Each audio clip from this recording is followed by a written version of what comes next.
What's up, desktopers? Xavier Wills here for Desktop Bodybuilding, and today I'm joined by Brett the Butcher Wilkin and Martin Fitzwater. We're back for another episode of Bodybuilding University. Boys, how have we been? It's been a while between bodybuilding universities for us. Brett, I'll start with you first. What's been happening, man? Like, I saw you on that gasp trip like last week out there with like Branch and Hunter and everyone. Yeah. So we went out there, did a little seminar and just kind of those road trips that gas do. So it was good. It was fun. We had a nice little crew and little sprinter van. That was kind of my last trip for the year. So that was kind of the more exciting part, is because now I kind of got everything I need to get done before the baby arrives here in like 5-6 weeks. And then I'll just, continue to lock in to this off season. So I'm really excited for, these months ahead. I have leaned into the Olympia and just the work that can be done, the improvements. And so far the off season has been, it's only been about a month since I really got into it. And it's going really well. So now we just got to keep stringing them together and figure out dad life, dad sleep schedule. But no, I mean, it's just going to be beautiful. It's a good time. I have no complaints right now. It's going to be a good year. And so hopefully I can start doing more of these now too, that I got a little bit less travel time. Right. Yeah, for sure. And man, I want to feature a few of those physique updates I've seen from you. Like obviously training. You've actually got some good people you've trained with lately. Obviously training with C-Bum. And who was the influencer you trained with? Her name was Lean Beef Patty. I didn't really honestly know much about her, but I think she's like more of probably a generation below me age wise. But Yeah. yeah, she was cool and trained hard, and it was a cool collab. Did that last week, and then before that, I trained with Kaiki, a men's physique guy, came through. Tim Budesheim, however you say it, from Germany, came through, trained with him. And then today and tomorrow I trained with, I did, and I'm going to Quint Beastwood's here. So I've been had the pleasure. That's a good thing about, the good move about moving down there over here to Florida is this is kind of a hot spot for people to kind of go through, especially bodybuilders. So I've been getting some good sessions in with people and some really cool content, and just keep pumping it out. Yeah, man. I want to talk more about Quentin as well, and we'll bring that up soon. But Marty, how you been, man? It's been a while between podcasts, obviously, and having you on and stuff, and seeing you're like smashing it as well. You're doing the same thing, man. Collabing with different people out there and doing all that sort of stuff. And it's cool to see a few little like I featured in like a bodybuilding news live the other day, one of your physique updates, and it's just sort of like you training with what's his name? Is it Noel or? But yeah, with Noel. Yeah, yeah, Yeah, yeah. he's a big part of the company, man. So that was cool. Like just more of the business side of things and talking business, and then training with him on the side and learning some stuff from him and stuff like that. It's been cool, man. So just training and kind of keeping my physique quiet a little bit and doing the social media thing. We've been shooting a ton of content and getting a ton of views, and my social media is like literally quadrupled in the last year or so. Man, I just opened yours, man. I'll bring it up on the screen. But I looked at yours like just the other week, and it was 120, like low 120s, I think. It was like 122,000. I just saw like 138,000. So it's like Yeah, whatever you're doing is working. it's definitely growing quick, and the views are coming like unbelievably quick. So it's like we post one video, and the other videos will get another 40K views and stuff like that. So it's working, man. We do, we're doing some satire like this, some Oh fun, man, I've got to remove that logo. and, How's it doing that? but and then we're I've got a also, cover thing. Oh, but then we're also doing the, some educational stuff on top of it, and some other cool stuff. Like I shared my top three favorite gyms that I've been to in the U.S. And just tips and tricks and stuff like that, as well as then some funny stuff to go along with it. So it's been kind of fun, and I have a bunch of content loaded up now, and it's easy. I go in 1 or 2 days a week, we get some videos like this, and then I can focus on my training and just really lock in. I mean, both you two have seen my physique and know what I look like. I mean, everything's working and clicking, so just keep doing what I'm doing, keep growing, and like we talked about, I planned on staying away till 24, and as of right now, that's still probably what I'm going to do. So So you're sitting out 2023 because you were sort of like up in the air a little bit. yeah, I was up in the air a little bit, man, but I don't know, just the way things have been going, and Brett and I've been talking, I just think it's probably best for me to just continue to grow, progress, get that maturity, keep gaining that maturity, and then come back and really cut off heads when I'm ready. Yeah, for sure. Love it, man. And would you be, because obviously if you're thinking 2024, you're probably thinking early 2024.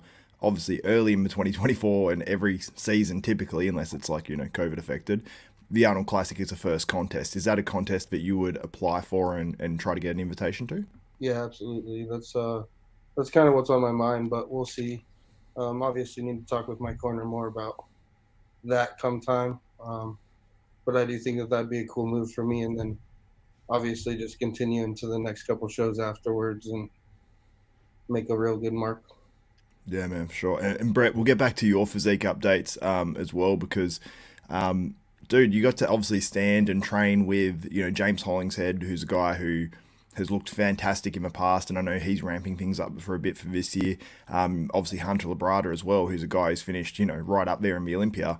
And dude, like when I saw those, like the most muscular and whatnot, you looked freaking huge, man. And I'll bring that up on the screen as well.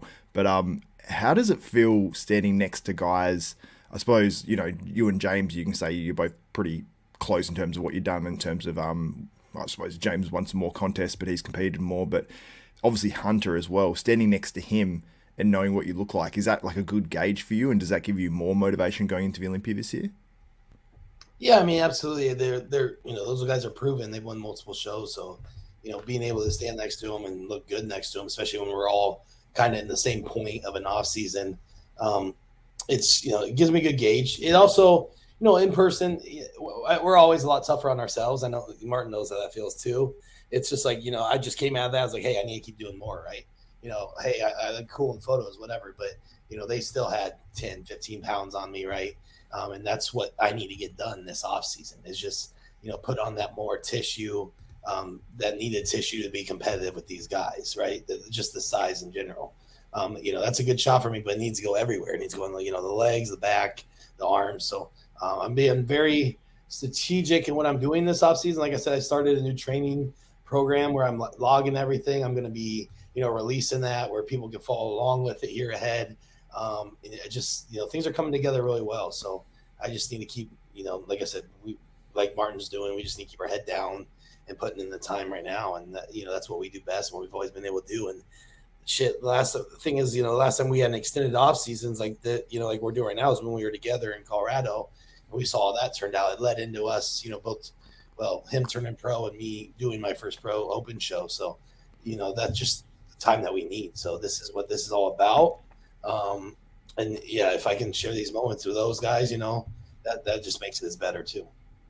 How much do you guys talk about, like, because you guys obviously, it seems like people are traveling a lot more now. I know you and Martin obviously travel a fair bit now and train with different people and do all that sort of stuff.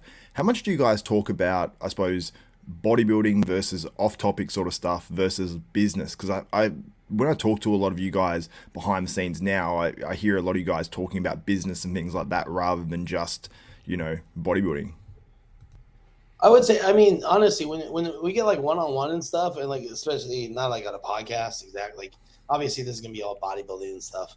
I enjoy more talking about unrelated bodybuilding things. It's just because our life gets consumed with it. And I've always been like that. Like, even when like I was first coming up in this, like all my closest people around me weren't even bodybuilders. And I still am really good friends with all the people I grew up with, like, playing sports with, went through college with and stuff. I talk to them all the time because it gives you balance. I feel like we sometimes get too consumed and all you talk about is bodybuilding. And sometimes I even have to like, I know this is what we're doing is we're doing these podcasts to create views and stuff, but sometimes I just need to like go away from YouTube because like when you open up YouTube and every single thing is bodybuilding, I'm like, okay, I need to like just take a quick step away, like go watch the fucking news or something. Like, there's so much more in life, and maybe that's just me talking because I'm about to be a dad and stuff. So you're starting to see these things For sure. but it doesn't take away from the work that I put in.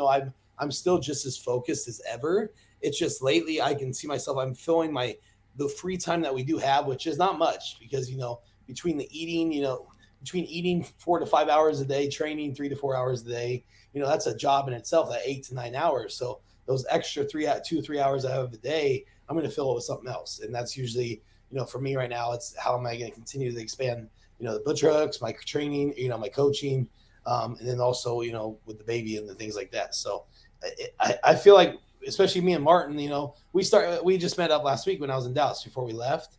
We started out talking bodybuilding. I was seeing how, I obviously know what he looks like because I get pictures, but, we talk a little bit, but then it just went into, what's next for us, what we envision, family stuff. And that's the real shit.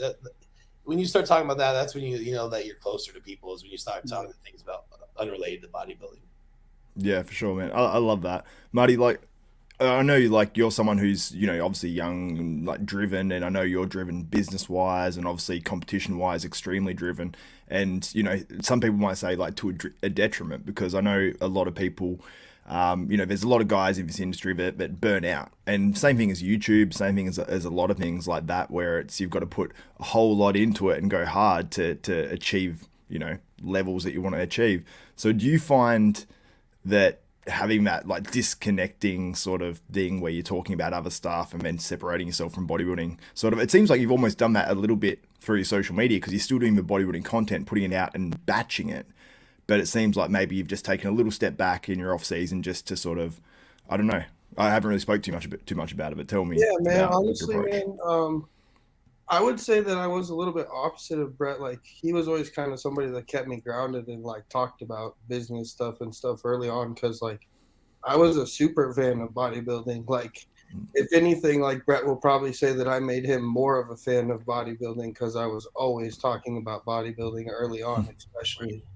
And I still, don't get me wrong, I still love it, but my love for it has changed a lot. So I think fully immersing myself like that, like, did kind of burn me out on it a little bit, and like made me not love it in the same ways. So being able to kind of step away and just like do what I used to do, like when I lived in Wyoming before I went pro and stuff, I was kind of just locked away in a box and like just let out what I wanted to let out, only shot the content that I wanted to shoot. And I kind of like it that way, honestly. It's been more fun. And then like Brett said, like, we talk bodybuilding like because we care about each other as bodybuilders, but really like my outside life, I don't really care to talk about bodybuilding and stuff anymore. Like, it's not that important to me as it used to be. Like, it's important for me to win and to get to the Olympia. It's important for me to like support Brett and watch my friends win and stuff. But I guess like now, as being part of the pro league, it's not as fun to like be a fan of the pro league. It's not as fun to like, they're my rivals, I'm not fan or, a fan of them as much anymore. Like, not to say that I'm not, but it does change things. So for me to step away and like be a fan of other sports like fighting and those type of things, like if I want to talk sports, that's what I want to talk with the boys about probably. And I found that like kind of helped me find more balance with this and like still find my like keep my love for it like it was early on.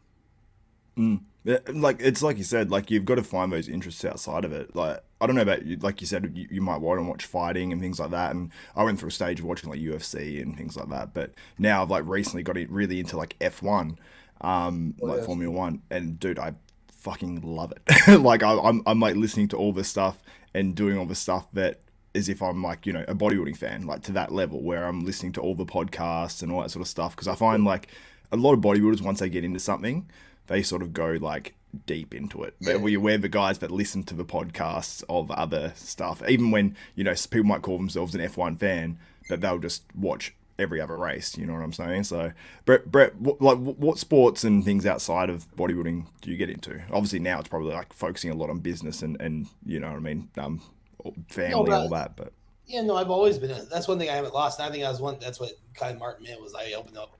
I go over to his place and he'd turn on, 2004 Olympia, and I'm like, hey, can we watch Monday Night Football instead? Let's just have a little balance, because you got to think about it like this. Like, we're competitive bodybuilders. We're all in right now. We're 100%, but we only have so much time. And obviously Martin has more time than I do, but I probably have 5 to 6 years left of this. And when you get done, you got to be able to have some other interests, hobbies, things that bond you to other people, or else you're going to be lost. And that's, you see it all the time.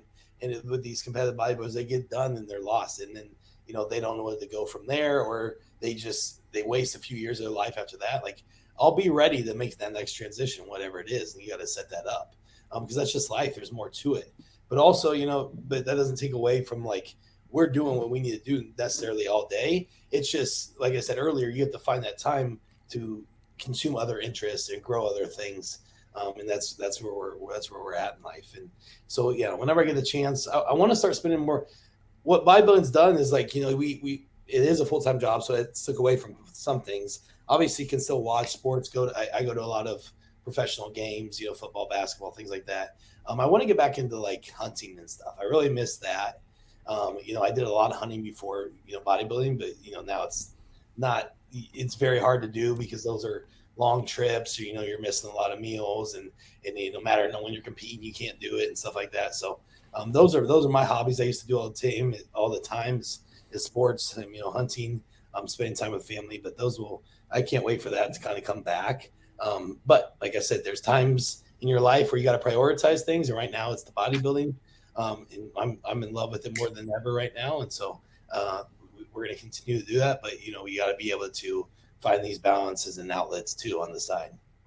Yeah, I think it makes you like more like of a diverse and more of a stable person having like other interests. Because you mentioned bodybuilding, you see so many times that people are really heavily into bodybuilding. You've seen young guys heavily into it, and then they could have a career-ending injury. They could fall out of love with it completely and just hate bodybuilding and resent it.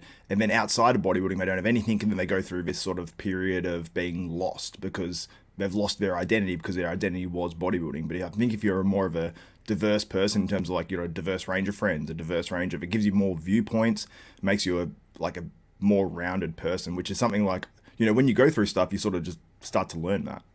Well, the good example here is like, look at Kai Green. Like nobody loved bodybuilding, no one bought in more than he did. He did every single thing he possibly could, and he still wasn't enough to beat Phil. You know what I mean? And that's something that it eats at him till today. Eat at him the rest of his life because he had no other outlet from that, like for those 10, 15 years. Don't get me wrong, he still built such a good brand around him, just the person he is, and then built after that. But the thing is, like, during that time where he just locked himself away and it still was never enough, just because a group of 5 men or women decide just with their eyes what they like more, it's like, it's not like any other sport where, he put more work in, he put more time in, like he scored higher, so he wins, you know what I mean? Like, but this is a judgmental sport. So it just literally comes down to, how the judges think, what's, maybe they got persuaded by the grapefruit stuff, your past, but it's like, that's the truth of it. So it's like, you're doing all this, encompassing and stuff. And it's, it's not good enough when you could have been spending maybe a little bit more time, setting yourself up for other things. Yeah, for sure. And business wise, I suppose he's set himself up and done a lot of business stuff outside. Right, he was so deep into it. You know what I mean? Like we obviously saw Kai Green crying when he was, they had the whole controversy with the Olympia and whatever happened there. I heard it was obviously under the old regime as well. So I heard rumors that it was, he wanted a booth and they said no and all that sort of stuff. Him competing there, and who knows what the actual truth was behind that. But it seemed silly that he missed out on a potential Mr. Olympia win, because men think about it, like had he competed back in 2000, and this is not to discredit Brandon Curry one bit because he's the best man on that Olympia stage, he won the Olympia, but had Kai Green done that Olympia, or maybe the one where Sean Roden won, or any of those ones around there, like he could have been a Mr. Olympia champion, and then the whole conversation around Kai Green changes forever, so unfortunate, but I wish we did get to see him compete. But obviously the Masters Olympia, I want to discuss that a little bit before we get into a few other topics, because I heard Chris Aceto, he was on Heavy Muscle Radio just I think it was the last episode of one prior, and he's like, oh god, he's like, I want to, basically he said he doesn't care, he's not going to watch the Masters Olympia, or I don't know if he said he's not going to watch it, but he was just not enthused whatsoever about the Masters Mr Olympia. It's 40 plus. We're hearing more names being added into the mix: Victor Martinez, Kamalo Gagni, I think Phil Klahar's doing it. There's a whole bunch of names here. Tadej Mgishi's jumping in the 212. Danny Hess will probably be in the classic physique. Can probably see a whole ton of names that we've completely forgotten about jump into this. And I do like the fact they do have these other divisions, but obviously it's $229,000 prize money total over 10 divisions. So that averages out to $29,000 US per division. So maybe it's 65 for the men. total, I don't know, or 75, because we know obviously Jake Wood puts a lot of money into the women as well. So it's not going to be a huge paycheck, I don't believe, at least this first year going around. But I want to get, Marty, I'll go to you. What do you think about the Masters Olympia? And I know you would have been a guy that probably, you know, a few years ago would have said, oh yeah, I'll compete and be huge until I'm, you know, 50. But your perspective sort of changed a little bit now. So what do you think about the contest? Are you excited for it? Will you watch it? All that. I think Marty's completely frozen. I mean, I think it's cool in some ways, but I think it is a risk that some guys are going to take that they shouldn't, because they're going to tarnish their legacy kind of a little bit, if that makes sense. Yeah, for sure, man. You're lagging hard. I love the idea of seeing these guys still, but I'll kick Marty out for a second. Okay. I got some good insight on this, actually. I was actually at the Wings of Strength headquarters here a few days ago. You know, nice. 4 or 5 days ago. We saw Jake Wood. We sat in their meeting room there, all of us. It was like me, Branch, Hunter, Dennis, Wolf, Michael from Gas, Alina, and Jake. And so we actually talked about the Masters Olympia. So it's interesting because I didn't really know this, but the thing is, like, they don't, and it's hard because right now it's just about, hey, we're going to just do 40 and over because we haven't, so we can get enough entries, right? They're mainly just doing it so they can get enough entries. In the future, what they want to do is maybe split it down into divisions of, like, you know, 40 to 50, 50 to 60, 60 plus, which makes sense. Cause then a lot of these entries are guys that are like straight up 62 years old. You know what I mean? Like, they just want to get back on stage. So you have like 62-year-old so-and-so going against fucking Kamal, who's 41. Sorry. Kamal's 50, but he looks like he's 25. You know what I mean? So, yeah. So, but the issue here is, like, the hard part of all of this is Wings of Strength. So, like, Jake and Alina, how they explained it, they want to use this as a vessel to promote anti-aging, which is a genius smart. You got all these guys up on stage are 50 years old that look amazing, but they want that look not to be like that dry, grainy, hard winning look that it is in the open shows, right? They want it to be more of, like, you know, it's a mature guy. You know, he doesn't need to be fucking, you know, striations all through his glutes, you know, putting himself at risk to get to that, you know? So that's how they view it. But the issue is the Wings of Strength and the promoters there are separate from the judging.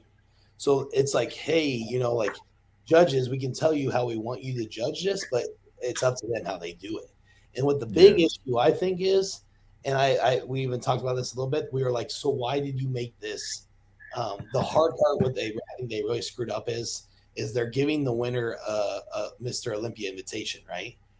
So then how are judges going to judge it? They're going to judge. You can't judge it different. They want to judge it on who they want to see on the Mr. Olympia stage, right? So you're going to go for that 41-year-old guy that's, you know, absolutely peeled, you know, that could probably almost get there by, you know, on any other stage if you wanted to, you know, like the Kamals or the, you know, the Victor Martinez, maybe, you know, something like that. But that's what I mean. So, like, we'll see where it goes from here, you know, like, because I think the vision of the Wings of Strength, like I said, they're trying to do more of this anti-aging thing with just, like, having an outlet for all these people that turn pro and master shows, because we have all these master shows now and all these people turn pro and they're done, right? So I think they're doing this just to give them an avenue. Hey, you know, you went pro, you're 52 years old. You obviously don't want to compete against a bunch of open guys. So here's the Masters Olympia you can go compete at, right? And you can show up looking like that after a 12-week diet, not pushing the envelope on drugs, you know, that are going to maybe risk your health. More so just doing the minimal just to look really good and promote this sport in an anti-aging kind of way. And I think that's a great idea, but that issue is going to be on how it's judged with the bodybuilding and you know, how the judges take it, because they're going to decide how this all goes. It'll be interesting. I think this first year is kind of a test run year with just having, you know, just one big bracket. I do know, though, like, you guys keep talking about, like, hey, so-and-so's doing it. We asked, like, no big names have actually even entered it. No one. Oh, really? Yeah, no one, none of these people have, like, actually. It's mostly people you've never even heard of. That, you know, there hasn't been any big names that have actually even sent their invitation in. Oh, really? Yeah. Because I was curious about that because I've heard people, close to these people throw out names like Victor Martinez, is might be doing it depending on the prize money. I've heard Kamal has said that he will do it, but then he mentioned about the prize money also as well. But yeah, there's a lot of obviously speculation around it. But I think they've got to make a decision whether this is going to be a permanent thing or if this is going to be a flash in the pan thing because if bodybuilders know, I mean, there's a lot of guys late 30s in the IFBB Pro League right now that might be on the cusp of retirement. You don't know because guys tend to compete and then they just all of a sudden gone like that sometimes. So you've got guys like Akeem Williams who's 38 years old right now. There's a ton of guys like that where now it's 40 plus. I think there's so many guys that even like I know Flex Laws probably isn't going to compete, but if he wants to get a little bit bigger and go, I'm going to do the 212 here, I can come in much smaller than I was before, maybe just take it a real healthy route in terms of, obviously getting super low body fat isn't super healthy, but he could come in less than his best with a more refined, streamlined physique. And he's almost 40 now. And he could go, he didn't win obviously the Open Olympia, but he could still say, hey, I'm the champ because I won a Masters and I won 7 212s. I got 8 total titles or whatever, So if they made it prestigious enough and I think offered enough money, then I think we would potentially get some bigger names entering because it sounds like money is the key factor here because we saw it with the Arnold. I mean, we saw how many people jumped in once that happened. And I actually interviewed William Bonac last night and they said, we're worried about how many people are jumping in. And he said, to be honest, raise the prize money. And then that worked, because money is a motivating factor and money in bodybuilding shows really has been pretty dismal. Obviously, you get the Mr. Olympia title, but if it's a one-time thing, it's not going to be as important to people. But if it was the first of many and people knew that, say, hey, look, we've got a 5-year plan. We want to up the prize money this much each year. We need the support of the athletes to jump in. If you guys can support it, then this contest is going to continue to happen and we're going to have it every year and it's going to grow in terms of stature, prestige and all that sort of stuff. That's what I'd love to see, but we're really hearing nothing. We saw one post with $229,000 on it. No idea of how it's divvied up, all that sort of stuff, and no one really speaking about anything about it too much. So I want to, apart from Olympia TV, I want to give those guys credit. But Marty, you're back, and Back. way clearer connection too, so that's good. Yeah, my but man, laptop charger just took a shit, so it wasn't. man, my laptop sucks. It's like it needs to be constantly on charge. But man, what do you think about the Masters Olympia? Because I mentioned right before you sort of dropped out about your perspective changing in bodybuilding and your love for bodybuilding being in a different way. Because early days, like Brett, I guarantee you were the same. Like when you were into bodybuilding, you thought, I'm going to do this until the day I die. Like, that's what I was like. I'm like, I'm going to be the most jacked fucking 70-year-old that anyone will ever see because I'm just going to love this forever. Now, I think it's an awesome lifestyle to maintain forever, like training in the gym and stuff. But your perspective has changed now too as well, and we see that pretty much with anyone that's into bodybuilding, at least to some degree. So what's your thoughts on it? Would you ever do, just say you turn 40, 41, 42, would you consider doing like a Masters Olympia if you were still, obviously in shape? Nah, man, once I'm done with competitive bodybuilding, then I'll hang it up. There's no reason to do the Masters for me. I'm actually, it's funny that you say that because I'm actually the opposite. You could even ask Brett, even coming up through the amateurs, always said, like, I do not want to be bodybuilding when I'm like 50. Like, I want to be downsized. Really? Yeah, because, bro, I know how hard I train and stuff. I'm going to be crippled as a motherfucker by the time I'm 50. Like, I don't want to be trying to still do this. I want to be downsized and, like, hanging out with my grandkids, not freaking... Well, kids, I guess, not grandkids. But you know what I mean? Like, how many children do you have already? Yeah, no, exactly. But you know what I mean? Like, I just like, I know that there's a time limit on this. I do know that. And I guess that's just from coming up in all sports. You kind of realize like there's a timeline on being an athlete in every sport. Some come to and end way earlier on than others, like, wrestling and football usually come to an end a lot earlier than some of the other ones. But I knew that there'd be a timeline to finish up on this. But into the Masters Olympia, like, I think it's a cool thing. I will be excited to see some of the guys do it, just to see them back on stage. But again, I've never been someone to say, like, I think it's a great idea to get peeled when you're 60 years old or 50 years old, even really. I think it should be more of a focus on living a healthy lifestyle and focusing on your family and stuff. So I don't think that they're doing anything wrong. I obviously support it, and I will definitely watch it. But I don't think it's like something that is the coolest, best thing ever. I think that like you said, it depends on how they promote it and how they do it, on how well it can do. But I really don't see it being like a complete home run type of thing, to be honest. Yeah. Well, when you look at it, like this is why I think it could be a big thing, because now they've lowered it to 40 plus. It seems a bit more palatable in terms of health. You know what I mean? Because if we're saying 45 plus and we want guys to gas up and get big that way, I mean, there's guys that naturally fall into that are probably doing it more healthy than most, like a Kamalo Gagni. You know, he's prepped under Chris Aceto. Chris Aceto is sort of known for being a guy that's a little bit more moderate on amounts of stuff that he uses and things like that. And Kamal really doesn't get out of shape. So I think that's probably the healthier way to do it, and by being an older guy, I guess. But, you know, you can say as well, being 50 plus and doing that sort of stuff is not healthy no matter what. But I think that, you know, if we did do 40 plus and there was enough prize money offered, you would have guys like Brandon Curry, William Bonac, there's just a whole ton of names. Like, they would all jump in, and then you get the guys like Victor Martinez jumping in. It's like, if there's enough money, they can make it epic, and they've got that at their disposal. And man, I would love to see them just go, we're dumping another X amount of $1,000. And look, it's yeah, people might say it's unfair into the open of the Masters Olympia, but I mean, how much are they going to have to add in if they're going to raise the prize money of all of them? It's going to be huge. It's going to be, you know, over $1 million or something. But do you think we could motivate enough guys like maybe Kai Green, maybe Phil Heath, I doubt, Brandon Curry, all those other guys to jump into that show? Because I would love to see that, and I think that would create huge hype, because we've seen back and forth between Brandon and William and all these other guys too.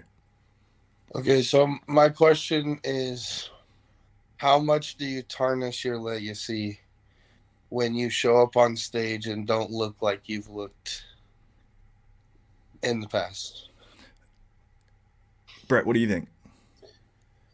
Well, I know for me, I wouldn't ever show up at 60% of what I was. You know what I mean? Like, even if I never turn out to be anything, you know, like, it doesn't matter. I'm not. That's just a pride thing, right? So I don't think anyone wants to see, you know, Phil come back as 70% or Kai is at 75% or stuff. But and also with that, I don't think the money's ever going to be there, man. I really don't. Like, what you're envisioning here, like getting all those guys back and stuff. You're right. It's gonna take $150,000 payout or $200,000 winner, and the money is not gonna be there. Look, I mean, think about it. This year, it's gonna be in Bucharest, Romania. Yeah. So you know you're not getting many sales. Like, you're not getting sales tickets. People aren't traveling. You know, pay-per-view will cover some of it, but I know that, like, you know, like I said, we talked to Jake about this. He's covered. You know, here. He's spending a lot of money on it, and I think he's kind of getting sick of covering a lot of money. You know what I mean? Yeah. Especially after the 2020 Olympia, where it was only on because of him, pretty much. Like, even that money starts drying up, man. You gotta start making money sometime, right? So I don't think.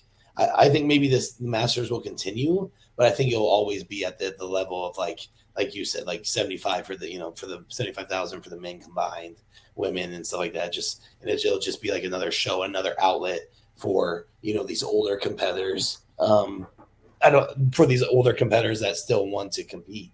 I don't think we'll see like the main guys we used to see at their prime. Yeah, if it lined up with like a Mr. Olympia, like it was a few weeks out, and it was. That's what I'm saying. If they changed it, and it was actually the week of the Olympia. Say you got rid of the amateur Olympia, and you had the Masters Olympia on like Wednesday, right? Then we're talking. You know, that might change there because people are already there.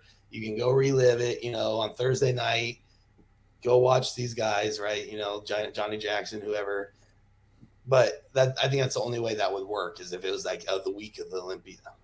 Would that exclude guys like Brandon and William and these guys potentially doing it, because they'd probably be in the Open Olympia? Well, I think it should. You know what I mean? Yeah. No, they can do both if they're qualified. You know what I mean? Because what will happen is if you win Thursday night, then you can compete Friday, right? You know what I mean? That's that's maybe how they should do it. Or if you want to, but the thing is, you gotta be realistic. Yeah, am I good enough to actually compete in the open? And still do that, or do the? Well, I mean, you just gotta weigh your paycheck. Are you gonna win 75 grand? Or are you gonna place high enough in the open to be able to get a paycheck better than that? Yeah. But I mean, even this was back in the 2000s, but like a good example is Bob Chagrill. He won Masters Olympia, which qualified him for the Olympia. Did he win the Masters Olympia? He won the Masters Olympia, so he was qualified. He finally was qualified for Olympia, but guess what? He turned it down because he was the announcer of the Olympia, which is like, what I mean? So it's like, I thought he won like the Masters World Championships or whatever they called it. Which was a great thing for him. Like, you made a good business decision. Now you have this job for the rest of your life, probably. You're the voice of bodybuilding. If he wouldn't have done that, he might not still be announcing. That person that replaced him might have took over. So it was like, is it worth it to me? Yeah, I had fun with the Masters Olympia. I won it. It was cool, but I don't need to go compete on the open stage with all the big boys, right? Yeah, for sure. Yeah, but something I've noticed as well is Sean Ray seems to be absent from everything lately. Have you guys noticed that? Well, I never really pay attention to Sean Ray, but that's probably a good thing that he is, honestly.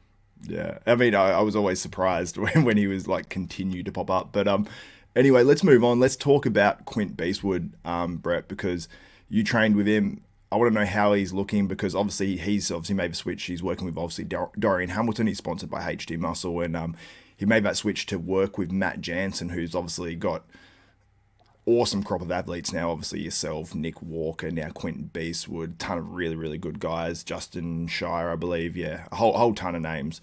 So how is Quint Beastwood looking now in person? Because in person, I think he's a different animal because of his height as well. What's your thoughts? And I'll bring up some physique updates while we talk about him. Yeah, I mean, even how good he looks online, just doesn't do it justice in person. When somebody can weigh 320, I don't know, he's probably around 320, whatever, 320, 325, but hold it right, that's just a whole different animal, man. Like, still, I mean, we even tonight after we did a push session, we took our shirts off and took a photo. I mean, like, it's just proportionate. He's not holding the excess amount of fat. I mean, obviously he's holding a little bit more body fat right now. Probably like 15, 12 to 15% body fat, but that's where he should be. But he just holds it so damn well, dude. I just wish him the best. I think it's a good call. I think he still needs. What's crazy is you're like, he's 320 and looks like a refrigerator, but he still needs more. That's the crazy thing. Yeah, he does. He still just needs. He just still needs more. Just more time to let it like permanently sit on him a little bit. Get a little bit more comfortable.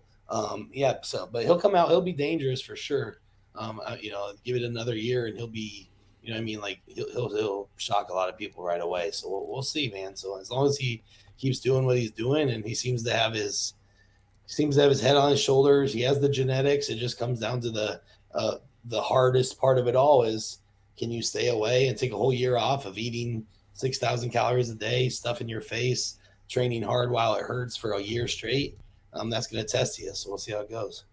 Yeah, and I think there's a few little things that he can work on over the off season as well. Like, people have spoken about, not just in terms of his physique, but I mean like his posing. Like when he's posing on stage, he seems a little shaky and things like that. And if he can, obviously I'm sure Matt will be drilling that into him, in terms of holding his poses, keeping it all tight. But he's just got, all the tools in the world. And to see him next to Nick Walker here, it's like, yeah, Nick is more obviously dense, refined and things like that and in better condition here. But the fact that Quint looks like that with his structure and shape is just absolutely mind-blowing. Marty, what do you think about Quint? Because you obviously beat him last year. What's your thoughts on him and how he's transformed since then? Oh, man, I thought he was a freak then. I think he's a freak now. I love seeing his transformation, man. He's an incredibly humble dude. He's a really, really cool guy to be around. I like Quentin a lot, so I love seeing this transformation for him, man. Like Brett said, I think it's a good decision for him just to stay away and just continue to grow and kind of do the same thing, man. Like, we're both kind of in the same spot. We're just waiting for our chance.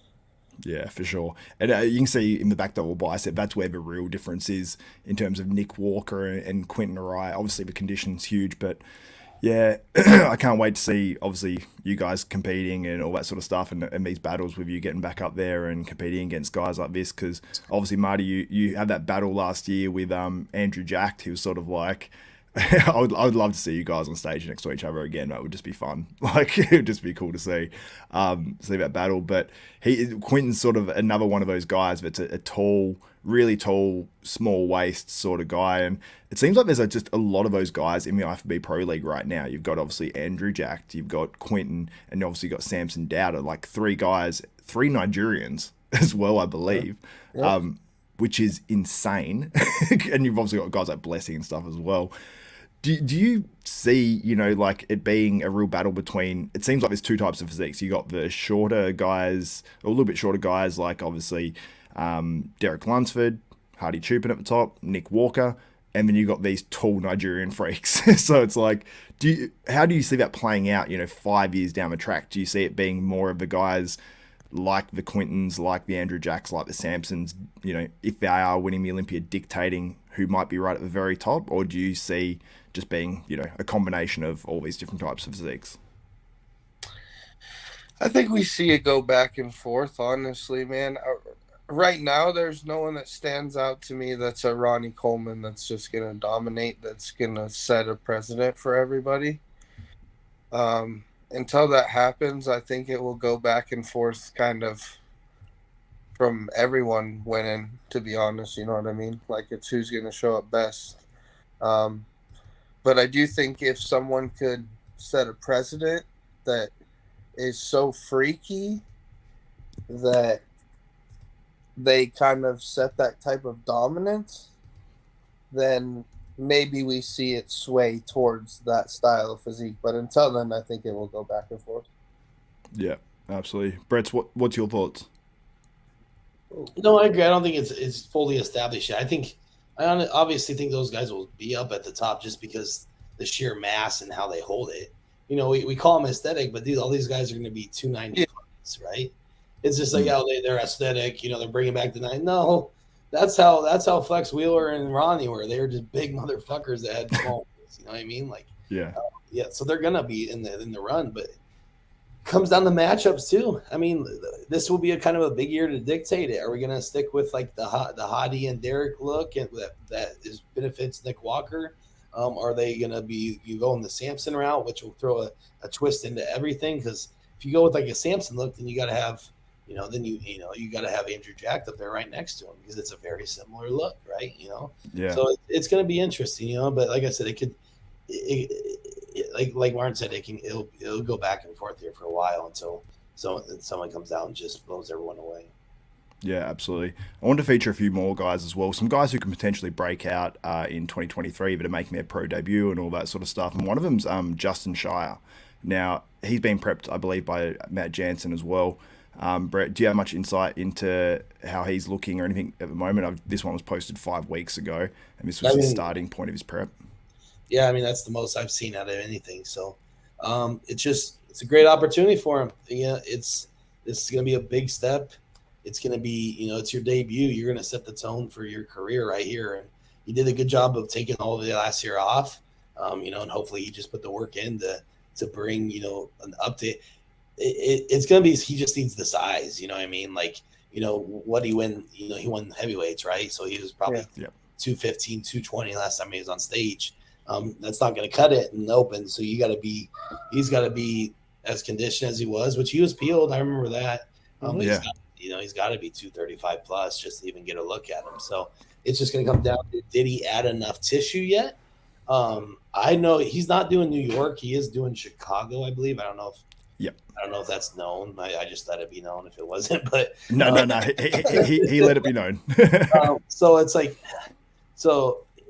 honestly, I kind of wish he would be doing New York, to be honest with you, because I have not heard anybody's name that people do in New York besides Carlos Thomas, who hasn't even been on the pro stage yet. He's like, right now he's the favorite just because he's the only name that people know, right? So it's like, a lot of these people that are waiting, it's like, you guys should have started early and came out right in New York. Back in, we remember where New York, or when it was before that, it was the Night of Champions. everybody got ready for that show early in the year. You know, everyone got ready for that shit. That was the show. Now it's like, hey, who's even doing New York? So it's like the one show that's probably going to have, and I mean, I'm trying not to be rude, but like the one show that's going to be the least competitive, I think, in the United States this year. In the United States is going to be the first one, which is New York, which is it shouldn't be like that. So it's going to be an interesting year for sure. Oh, also with that, is it confirmed that Andrew Jack is doing? So is he doing Texas? He's doing Texas, yeah. Is he? Texas, yeah. So I think that's already because they're already making it a Hunter versus Andrew Jack show for Texas. But like I said, that's Justin was going to show up and look great at his debut in Chicago, but he might be, he's going to be staying. I guess I don't think Hunter's doing Tampa, but Chicago is going to be stacked, man. Tampa is going to be stacked. Texas is going to be through the roof. Like it's going to be, dude. Where it's like, and I say that's like, I'm not trying to scare away people because it's. I mean, I've talked to Martin about this. I'm like, you could go do Texas and you can win it, but if you're off 3%, you could lose it. You know what I mean? So it's like, if you're not perfect on that day, you're not going to win, right? Because that's how competitive those shows are going to be. If you go to New York and you're 92%, you can win it. So it's like, it's going to be an interesting year. I think right in the middle there, that July, August for you. I'm going to try to go to these shows because I'm just going to enjoy it. But I'm glad I'm not competing in those because it's going to come down to who's peaking perfect, and that's going to be the winner. Yeah, absolutely. And we do have one guy I'm excited to see in New York is Carlos Thomas Jr., who's making his pro debut. And he's looking huge, man. And when you look at his photos from, a couple of years back to what he is now, it's next level, his improvements. What do you think about this guy? Because I think I've got a couple of names written down for New York, but it's not many. I've got him, and then I don't know his real name, but Beef Stew. He's making his pro debut as well. I saw him last week too. Yeah, how's he looking? Look good. I mean, I didn't see him stripped down or anything, but he was just training. He's holding size pretty well. It'll be a good show for him for sure. But yeah, like I said, that was the only person I mentioned was Carlos. I haven't seen enough of him. All I've ever seen is that one. He won nationals. I didn't pay too much attention to that. I kind of remember what he looked like. It's going to have to be a lot more than that right there. But I think, he's had time. So that's something. And again, this is another guy we're all excited to see because, he was a national champion and now he took a year off. So now let's see what you can bring to New York. And so he's confident. I talked to him at the Arnold.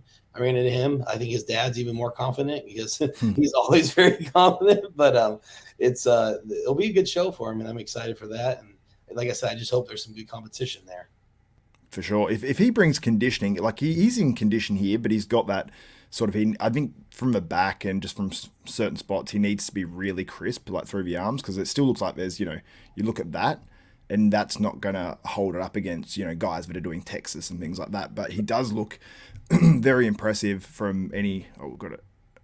This is posted a week ago. Martin, who's coaching him? He works with Cash Goodry. Yeah. So not a super well-known coach. He's a guy in Texas. I think he's in Houston, maybe in Austin. But yeah, in Texas. Yeah, but Carlos is obviously, I think he's a freak. And I remember seeing the photos. He's posted up this one. This was obviously off season. This is actually posted by his coach Cash as well. And he was up 43 pounds. And that was 2 months into his off season and 42 weeks ago. So obviously some time. But he does get very freaky. Like you look at his quads and they just literally expand and look insane. So if he can bring some serious freakiness and some serious conditioning to New York, I think he can really surprise some people. But if not, and if the conditioning's lacking, then I think people are going to be sort of disappointed, even if, it's probably unfair, because when guys miss it a little bit, Marty, you've experienced it, and like Brad, I'm sure you have. But like I remember you missed it a little bit on your first year, and you had some people going, "Oh, you did really well considering." He wasn't 100%, and that's sort of the camp I was in. I was like, he can be a bit crisper, and then he can really surprise some people. And we saw that happen. And even what I predicted for you, even though I knew that you were going to be better in Texas, you still placed, I think, a spot higher, because I think I predicted you third or something, and you placed second. So yeah, it's one of those things. If he can nail it, I think he can do very, very well. And I'll bring up beef stew as well, because that's how I'm remembering him. Yeah, his Um, name is Stewart. yeah, I know it's Stuart, but I can't remember his last name, and he doesn't even list I it on don't here. know So his last name either, honestly. Sutherland. Sutherland? Is that what that's right. Yeah. But yeah, no, I saw him also when I was in Arizona as well. I mean, he looks good, man. He's big. He's one of those guys like detail kind of comes in at the end. So I'll be interested to see. Like his quads really separate at the end. His hamstrings really start to get stripped at the end. So it'll just kind of depend on where he lands his conditioning wise. But him and his coach do well together. He won Mr. USA last year, right, Brett? Yeah, USA. Yeah, USA. So and he got like 7th at Tampa or something last year. Just coming out, just kind of seeing where he landed. So he's a good bodybuilder, man. I think he'll do well. And like Brett said, there's nobody there, so who knows what he could do. Uh, I do. I mean, I have Carlos as my favorite to win it. I think Carlos is a freak. But you're right. I mean, he has to show up spot on.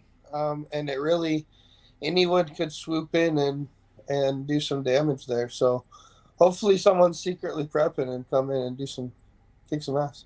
Yeah, I mean, you got like Tony Burton who's doing Cali. I don't know. Do you guys know how far Cali is after New York?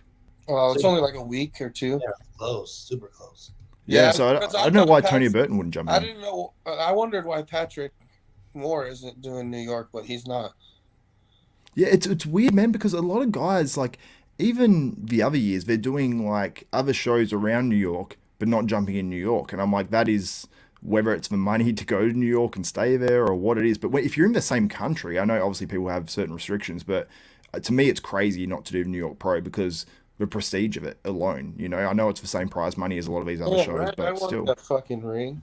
man, Marty, next year. Yeah. No, I get what we're saying. Sorry, I get what we're saying, but for Patrick, he's won California. I think those are his 2 shows that he's won. Is California twice, and I don't think he's done New York a few times and didn't do very well. So for him, it's probably just like, oh, California likes me, New York hates me. Yeah. But I mean, I'd probably be the same way if I won the California twice. No, that's fair. That's fair. But yeah, for all these other people that are just like Tonio, go do New York. You can get ready. Like, you look better if you go in New York in front of the big dogs and get that ring. I mean, you need to take that next step. So if you're ready, go do it.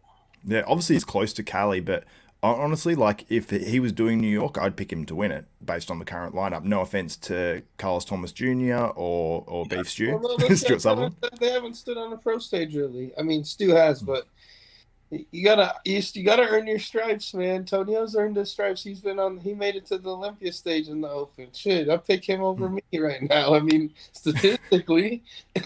Well, he beat Justin Rodriguez last year, and I think he still had some in the tank as well because he's working with a new coach now. He seems like he's bigger overall. He seems like he's going to bring.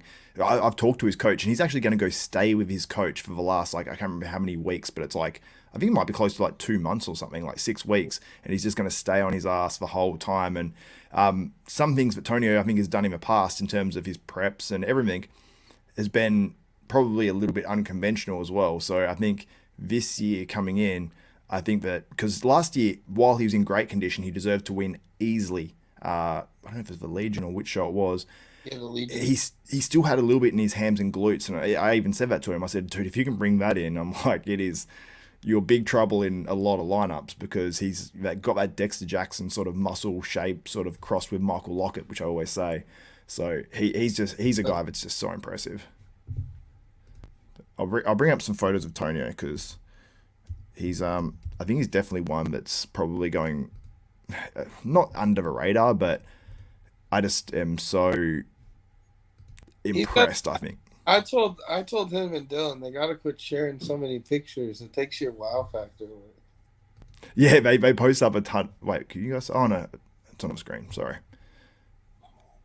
But yeah, you can obviously see like his shape is just more his muscle bellies are just absolutely crazy. So I think that I like Tonio's shape. Yeah, man. I have that front double bicep. And I said as well, like, about keeping his waist tight. And he seems like his waist is tighter this year rather than last year. But I know he's doing some crazy, I don't know if they were, I can't remember what his coach was saying or what he was saying to me, but saying something about the types of foods he would eat, and he'd eat some shit food while he's prepping, man, at certain times. Like, I don't know if they were refeeds or cheat meals or, you know, carb ups for the comp, but it was like the night before, I think he was eating like some crazy foods, but he still came in, won a pro show, qualified for the Open Olympia. So, some of those guys that they can get away with a lot of stuff. yeah, yeah, we've seen that. yeah. You do it, Brett, and it's like it fucks up your whole prep. Well, the thing is, like, the best was towards Dexter Jackson at his end of his career. He's like, when he was like 48, 49, he finally had to start doing cardio. He was complaining he had to do cardio. Like, nah, I'm doing cardio now. It's like, what? Like 20 minutes a day, damn it. Yeah, you have to do cardio on that must be rough. I heard Dexter on Olympia TV the other day, and he's saying, oh, you know, he said, you know, every year, he said, I take at least 3-4 months off, you know, no, I don't even want to look at a gym. And I'm like, that's all well and good for you. I'm like, don't get me wrong, I think rest is important, but I'm like, if some certain guys do that, if I take 4 months off, I have to take the rest of the year trying to get back to where I was. You know what I mean? It's like, and then to try to surpass it, it's like, okay, well, I have to compete every two years if that's happening. You know, it's like, for some people it's unrealistic, but for a guy like Dexter and Ronnie, you know, like they mentioned, Dexter, Ronnie did it. Like, do you guys have time off after shows? Like, or do you ever have extensive periods off where you either don't go to the gym or you just wind it? I mean, obviously guys come off or taper down, but I'm talking like where you really hardly train. I don't think either or Martin and I have reached that point where we can do that yet. You know what I mean? Like, just with the muscle maturity where it hangs on and it'll respond. And plus, we're not big enough to be competitive yet either. So it's like we can't have that time off. You know, plus our genetics wouldn't be able to hold it for that long. Where it's, hey, take 3 months off. I know for me anyway, I wouldn't be able to. I'd be like you, where it's going to take me another 3 just to get me back to where I was, and then to start building from that. I only have, you know, 1 more month before I have to start prep, right? So, I obviously much shorter time on that. Rest is important. I know both of us do, you know, answering for him as well as, you know, especially for me after I did those Europe shows, I really took some true time off. I wasn't out of the gym per se. You know, I just reduced the number. It was more like 3 to 4 times a week, eating, you know, 4 to 5 meals instead of 6 to 7, and just settling in that way, you know, cutting out PEDs, things like that.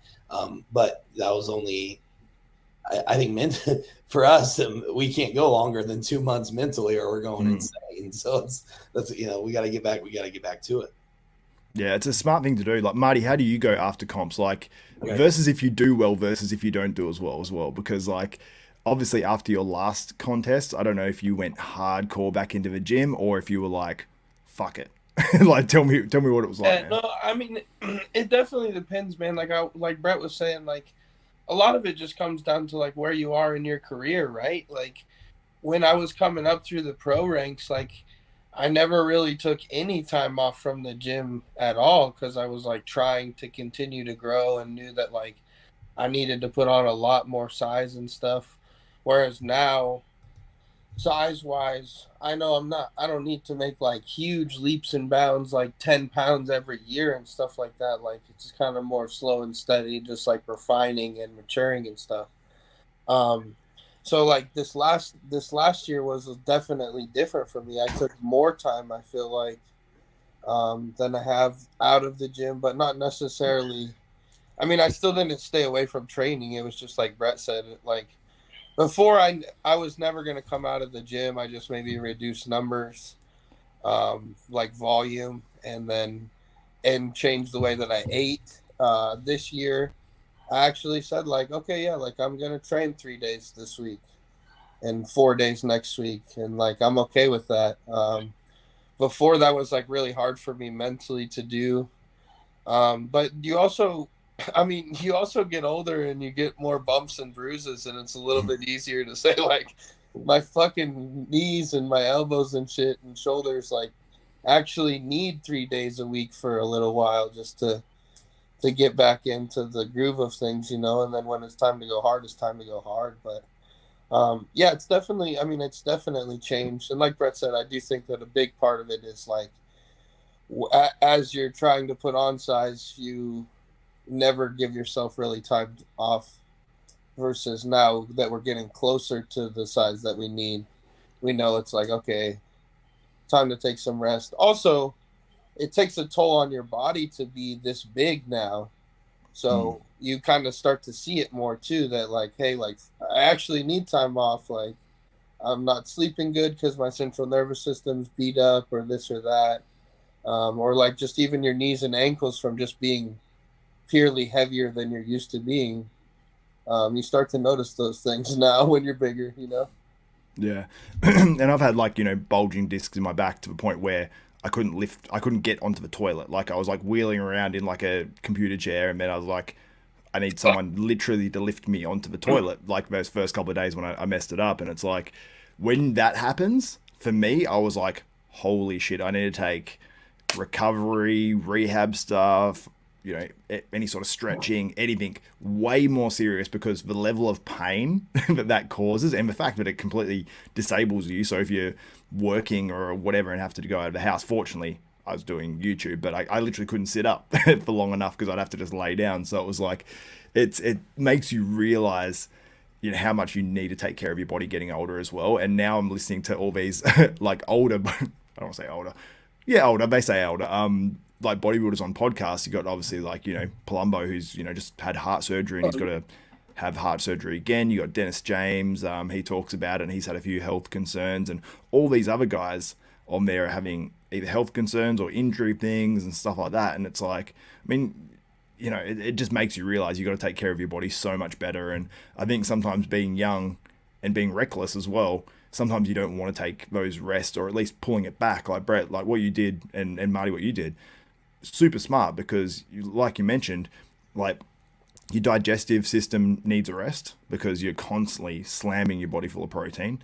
So taking, pulling your protein back and things like that maybe helps a little bit. And then obviously injuries, things like that can develop into worse things, like my back is fucked up, things like that. And you guys seem to be pretty smart in terms of all that sort of stuff, in terms of, you know what you're doing. You're being a pro bodybuilder. It's not the healthiest sport in the world, but you seem to take those other precautions to try to at least offset that sort of stuff. And hopefully, when you guys are done with bodybuilding, if you continue that health sort of stuff and taking care of your body, then you'll actually be healthier than the average person, after being an IFBB pro. Do you think like what's Palumbo's? Is it just purely stemming from his career that he's at? Like I swear, like it just seems like he has health issues all the time. Now every time I see a post, it's about him at hospital recovery. And what I'm saying is, it's not because he's been pushing the envelope this last 15 years, right? He literally, like, when he was done, he was done. He lost 100 pounds. He's, he barely trains with any weight anymore. But it seems like he's just having a different type of surgery every other month. You know what I mean? So was it just, did he push the envelope just so hard during his career that this is just the side effects now adding up over time, or what? I think it's both, man, because he's had thyroid cancer. Like in the past year or two, he's had a terrible run. He's had thyroid cancer. He's had to have his ankle fused completely because he had a surgery on that, and then they said we had to fuse it. So his ankle on one leg is completely 90 degrees for the rest of his life. So he's got to wear this special shoe where it actually helps his foot roll and all that sort of stuff. Otherwise, it's literally put your foot at a 90-degree angle and try to walk. You have a hardcore limp. It's, Well, it's like you're wearing a cast. Yeah, exactly. So you're not walking properly for the rest of your life. So he's had that. Then obviously he's had the heart surgery, but he had those heart issues prior, and he had to have I think he had a stent put in. I don't want to misquote it and stuff, but I feel for Dave. It's not fun to go through. Any individual one of those things sucks, but he's been through a whole bunch. But I've got to imagine at least maybe the ankle stuff, because I think it was like the bone wearing away. Maybe that was something. I mean, he used to train crazy heavy and stuff as well, and he did slam tons of food, and he has the craziest metabolism just about ever, because when he came down, because he actually stayed at my house down in Tasmania, they came out, him and Aaron Singman came out for a seminar tour. This is like probably like 11 or 12 years ago, which is crazy. But I remember Dave, like he was in my kitchen, takes his shirt off, and he wasn't huge at the time, but he had more muscle than he has now. That dude was inside out, shredded, veins all through his chest, like. And he actually mentioned that the surgeon, I think it was, said to him, like, going into your body is like nothing he's ever seen before, because the vascular system is just insane. Like, he said it was actually like really difficult, and they had to do it a bit different because of that. So I don't know if maybe I don't know. He's just got a different sort of body. Like the level of vascularity, I don't think I've ever seen anything like it in person, and it was on a guy that's retired. So I don't know. He's a special case, but yeah, some guys, I don't know. Like it's hard to know because people have health issues. You know, I know people that aren't bodybuilders that have similar sort of health issues where it seems like they're always having some sort of surgery or something. So, like, what do you think, Marty? Do you think it's stemmed from bodybuilding or it's half? Yeah, real quick, Marty, and I want you to answer this. Like, but is it just purely drug related though, or like is it just genetic related? Because look, I mean, okay, because it's not his training, bro. He wasn't training. Like we're lifting the same weights he was lifting. Like, and Branch Warren was training harder than he was, and Branch is in great shape right now, you know. And it's just like, so does it just come down to like genetically he's did not win the lottery in that regards, or is it like did he push the envelope on drugs very much so that now we're seeing the side effects of that? Well, so here's my thinking on this, and I don't know. So it depends on how Dave was early on. I think that him pushing the envelope is part of what made his metabolism so crazy. Taking all the growth hormone and playing with all that, I think that is partially what made his metabolism so crazy. I think the health issues stem from him being so lean. Now, whether you want to say cause and effect, who knows? But really, all it comes down to, in my opinion, is that he's so lean that he doesn't have a lot of that visceral fat and stuff to protect his organs and things like that. So that's why he's had a lot of these health issues, in my opinion. So you mean lean as in like lately he's so lean, so that's why he's running. Oh, he's always peeled, man. Like he's right. Shredded inside out, and so like you can only be like that. You know, you're only supposed to be like that like for a couple of weeks out of the year, and Dave's like that all. Yeah, but he's not trying to do that right now, right? That's what I mean. Like he's that, and so if he's that lean because he pushed the envelope, then yes, that's what I'm saying. There's a reason why he's like that. I don't know if it's that or if he just has like thyroid issues or something stemming from his genetics. Well, he did obviously have that thyroid cancer, so maybe he has an overactive thyroid, and that's potentially that's part of it for sure. But you can also cause yourself to have thyroid cancer by abusing thyroid medication. So, right. So I don't know if he did that or not, and I'm not going to say that on camera. But what I am saying is that his health issues are stemming from his body being so lean in most of those cases, I think, because his body just doesn't have the ability to protect itself. So it could be from the abuse of that. But yeah, it's just he's so lean, his body can't protect itself, you know. And then being that age and that lean is even more risky. Yeah, I don't want to misquote Dave. I believe because he used to be a long distance runner, and he was really hardcore into it. So when he was back in, I don't know what age it would have been. It might have been 16, 17 or 15 or whatever it was. He was like a long distance runner, and I've actually seen photos of him. And he was obviously very lean at the time, but he was actively back then, you know, I think trying to be. I don't know if he's actively trying to be light or what it was, but I think he started to smash a huge amount of calories, and obviously he was still staying lean as a, you know, but probably because he's running as well. And I wonder if that had anything to do with anything in terms of his vascular system, in terms of anything like that, because Dave is a guy that will push himself very hard. So probably as like a young kid, he's probably pushing himself to the limit, long distance running wise, and it's just. Yeah, so who knows? I remember his story. He was like 130-pound cross-country runner, running miles on miles every day. And then he went from that to a 330-pound guy. So just, you know, and maybe there could have been eating disorders involved. We don't know. You know what I mean? Especially at the younger age. Like, you never know. All of it started the metabolism thing and the thyroid issues. But, you know, the shit we'll never know. But it's just very interesting, like, how it's just all getting here now and slammed on him. And yeah, it is interesting. Also, I'm interested because I don't want to see it, you know, not only happen to us, but like to anybody. So it's like to figure out a root cause of it all, you know? I mean, I think you got to look at least Dave's heart stuff and think about like, he was 340 pounds probably in the off season. You know what I mean? Like that ticker took some strain no matter what. So, oh, yeah.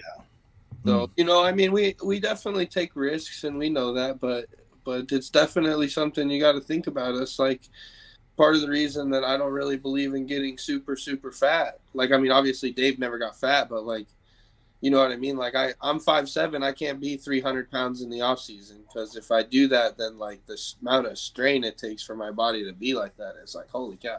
And you also got to remember the era, the era of Ronnie Coleman. So it's like this is the epitome of what we should be. Right. So it's like I have to be this guy. So he, we've heard the stories, especially Dennis James talks about it all the time. Like, I ruined my physique chasing fucking Ronnie. And that's what he did. You know what I mean? Dave did. They call it Palumboism because of his gut, but he was eating so much calories so often that it just ruined ruined everything. But it was because he was, it goes down to him being so competitive that he was forcing that, because that was the only way he was going to compete, is I got to be as big as Ronnie Coleman. And he brought body parts up that were, but it wasn't, he didn't have the genetics to be Ronnie Coleman. So it forced the issue, and that's what happened. So, right now we don't technically have that big of a monster that we're all chasing.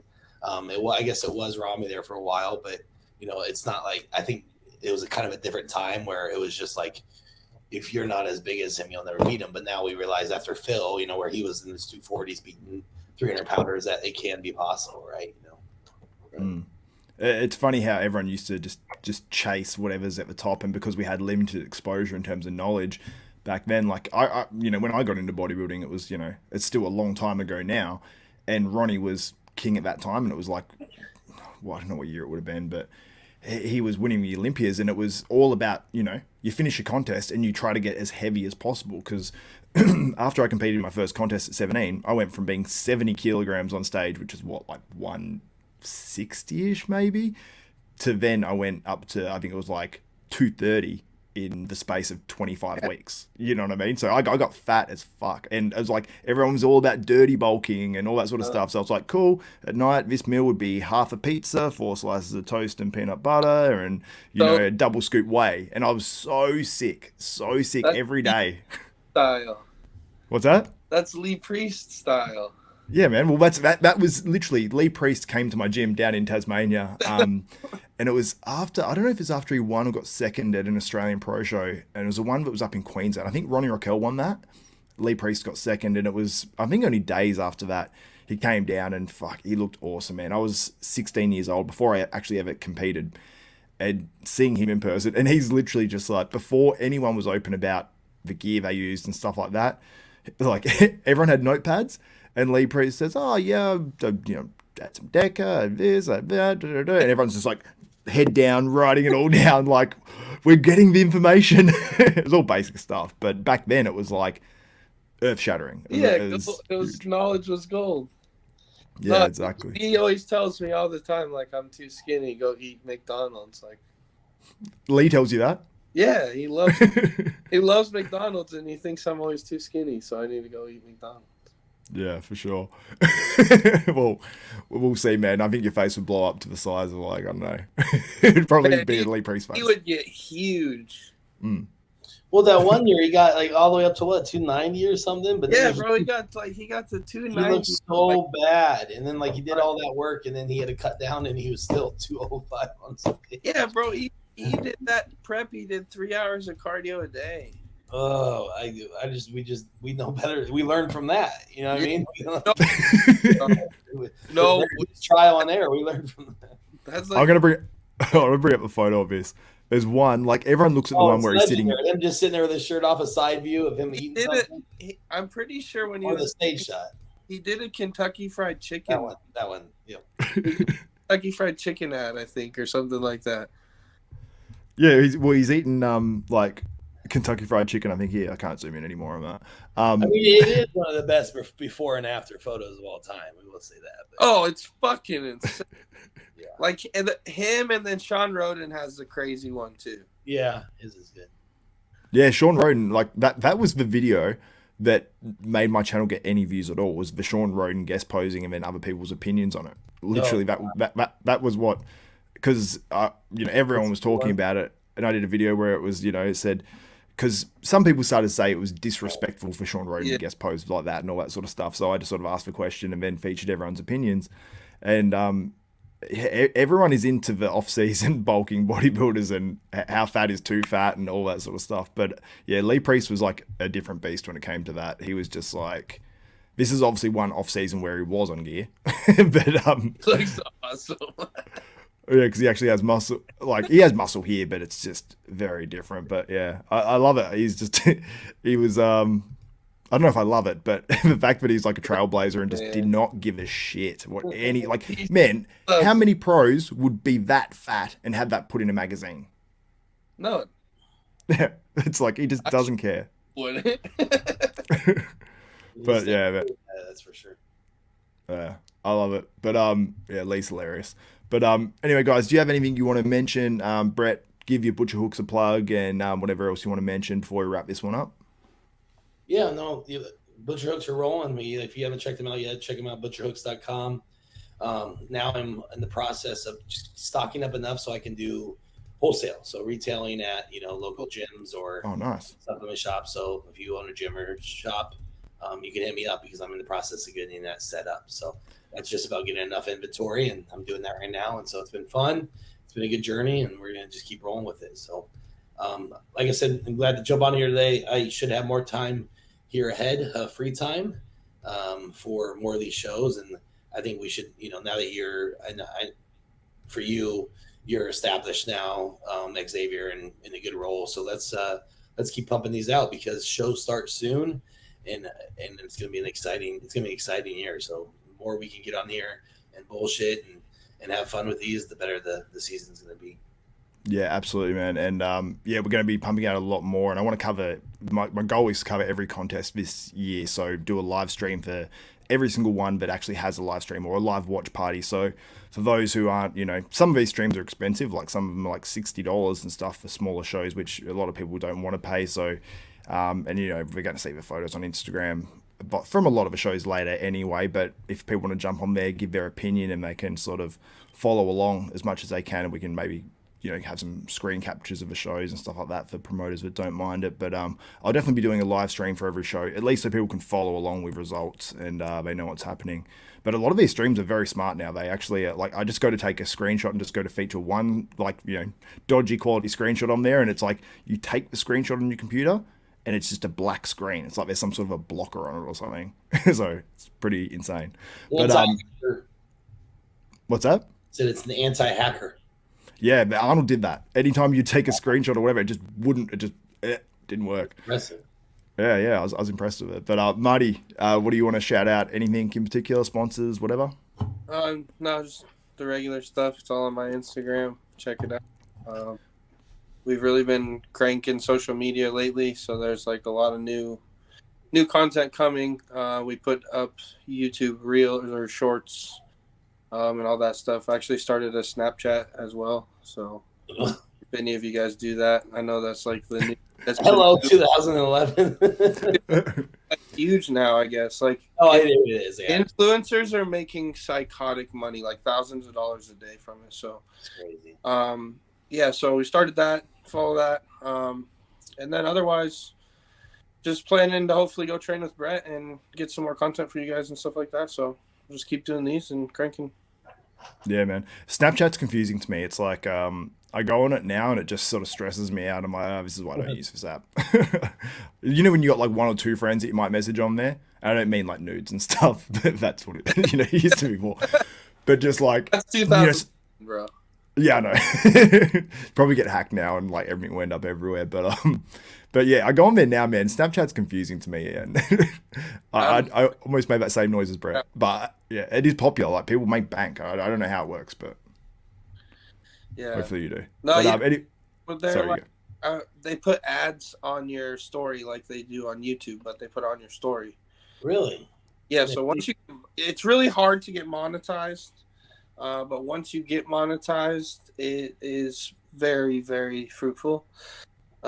But yeah, no, it's mind-boggling. There's so much shit on there, dude. It's way hard to figure out. So good luck if you're gonna try to do that. But yeah, it's we're focusing on that and doing that, focusing on business, getting all that stuff rolling, and happy to do these, like I said. Cool. Sweet. All right, guys. We'll wrap it up there. It's been an awesome episode back. I actually messaged Nathan as well, and Nathan's a guy I want to feature, and at least he should be on the next podcast or the one after, but he's looking huge at the moment as well, so I'm looking forward to seeing him come back. Yeah. He actually mentioned as well. I messaged him before this to see if he could jump on. And it was like after midnight we were starting, so he said I'll be asleep. But he's keen to jump on again. And I said something about crashing out last night. He's like, oh, I've been sleeping too lately and smashing food and stuff. I'm like, cool. So it's certainly working for him. But we'll wrap this one up, and we've got some really good guests coming up on Bodybuilding University and the channel as well. By the time this is up, I'll have an interview up with Samson Dowder as well. And I also interviewed William Bonac, which will probably be up after this one. So make sure you stay tuned, subscribe, hit the notification bell button, check out these guys' Instagrams, YouTubes, all that sort of stuff. The links are in the description below as well. And that's it for myself, Xavier Wills, Brett the Butcher Wilkins, and Wilkin, and Martin Fitzwater. We are out. Hope you guys enjoyed this episode of Bodybuilding University. If you did enjoy it, give a video a thumbs up, smash that like button, also subscribe and hit the notification bell button. That way you won't miss out on any episodes of Bodybuilding University and any videos from Desktop Bodybuilding, including my series like Who Wins, where I face bodybuilders up against each other. Also Daily Bodybuilding News Live, where I go daily and I go live on there, and you guys can interact with me in the comments, give it likes and give your opinions as well. So make sure you do subscribe, and it'd be much appreciated. And that's it for us here at Bodybuilding University. So for all of us at Bodybuilding University and myself, Xavier Wills, we are out.